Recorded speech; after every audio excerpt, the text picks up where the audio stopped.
If you're anything like me, you've done a little bit of research on celebrity finances, especially athletes, and come across these websites that estimate their total net worth.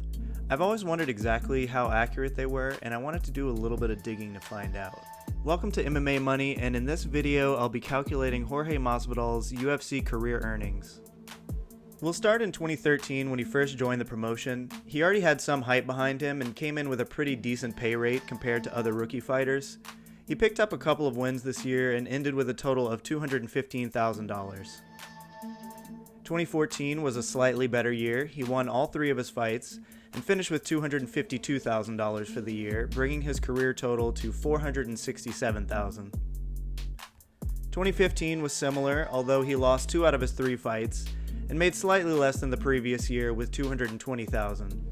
That brought his total up to $687,000.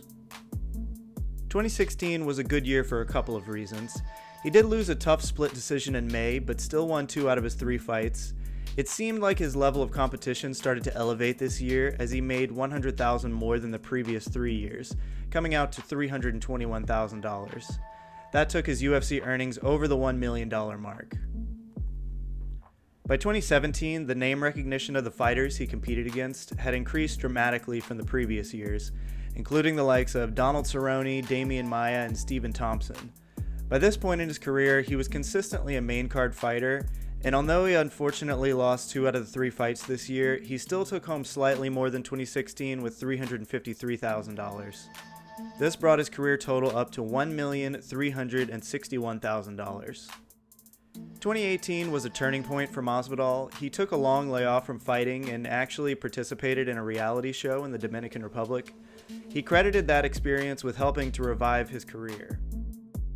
He returned in May of 2019 for his first main event versus Darren Till and finished him with a knockout in the second round. Then he followed that up with his most well-known performance by far at UFC 239. His flying knee knockout of Ben Askren in just 5 seconds is famously the fastest in UFC history. Finally, he rounded out the year with his first pay-per-view event versus Nate Diaz, where he earned an estimated $1 million, taking his total for the year up to $1,512,000. This more than doubled his total earnings at that point, taking it all the way up to $2,873,000. And it was really this year that catapulted him to superstardom.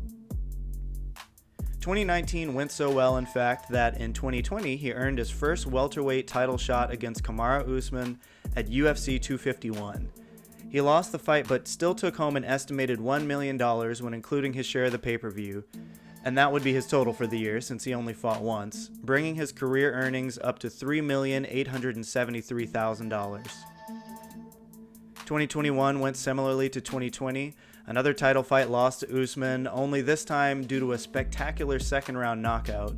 He earned another estimated $1 million for that fight, taking his total up to $4,873,000.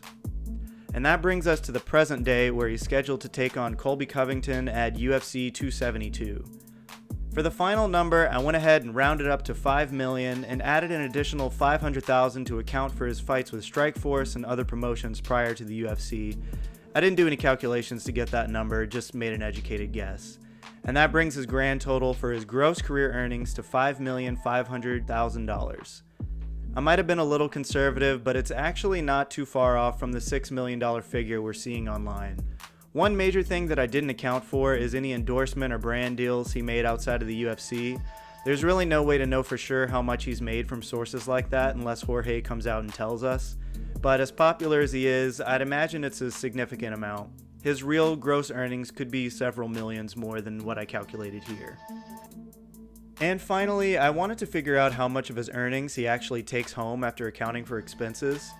The fighter/YouTuber Miles Jury has given us some rough percentages that we can kind of use to figure that out. Here I've taken out 10% for gym fees, 15% for management, and 5% for other coaches, along with the big one, 30% for taxes, which gives us his net earnings of $2,695,000. But again, because we don't have the information on his endorsement and brand deals, this number probably isn't reflective of what's actually in his bank account. And that's all for this video. Thanks for watching. Please leave a like and consider subscribing for more videos like this. Let me know what other topics you'd like to hear about and how I can improve the channel.